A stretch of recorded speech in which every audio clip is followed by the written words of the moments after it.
السلام علیکم۔ نبی علیہ السلام کی ذات، ان کی سیرت اور ان کے ارشادات ہم سب کے لیے اپنی زندگی کو بہتر بنانے کا ایک بہت ہی عمدہ ذریعہ ہے، بلکہ ایک یہی ذریعہ ہے جس کے ذریعے انسان اپنی زندگی کو بہتر بنا سکتا ہے اور کامیابی حاصل کر سکتا ہے۔ تو اسی سلسلے میں نبی علیہ السلام کی 7 ایسی نصیحتیں آپ لوگوں کے سامنے ذکر کرنا چاہتا ہوں کہ اگر انسان ان کو اپنی زندگی میں لے آئے، ان پر عمل کرنا شروع کر دے تو وہ اس کے حیران کن نتائج دیکھ سکتا ہے۔ حضرت ابوذر رضی اللہ تعالیٰ عنہ فرماتے ہیں کہ میرے خلیل رسول اللہ صلی اللہ علیہ وسلم نے مجھ کو 7 باتوں کا حکم دیا ہے۔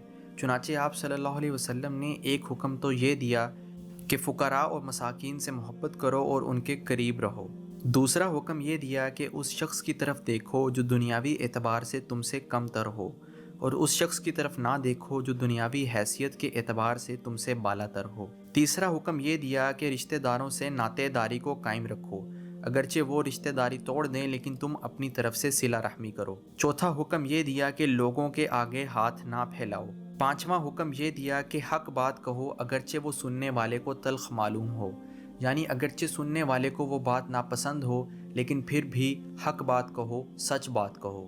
اور چھٹا حکم یہ دیا کہ خدا کے دین کے معاملے میں اگر تمہاری کوئی ملامت کرے تو اس ملامت سے نہ ڈرو، یعنی اگر کوئی شخص دین پر چلے اور لوگ اس پر ملامت کریں اس کی دینداری کی وجہ سے، تو وہ لوگوں سے نہ گھبرائے بلکہ اللہ کے دین پر چلتا رہے اور اپنے آپ کو بہتر بناتا رہے۔ اور ساتواں حکم یہ دیا کہ کثرت کے ساتھ لا حول ولا قوت الا باللہ پڑھا کرو، کیونکہ یہ کلمات اس خزانہ میں سے ہیں جو عرش الہی کے نیچے ہے۔ تو یہ تھی وہ 7 نصیحتیں جو نبی علیہ السلام نے حضرت ابوذر رضی اللہ عنہ کو کی، لیکن یہ سب نصیحتیں امت مسلمہ کے لیے بھی ہیں اور ہمیں بھی ان نصیحتوں پر عمل کرنا چاہیے۔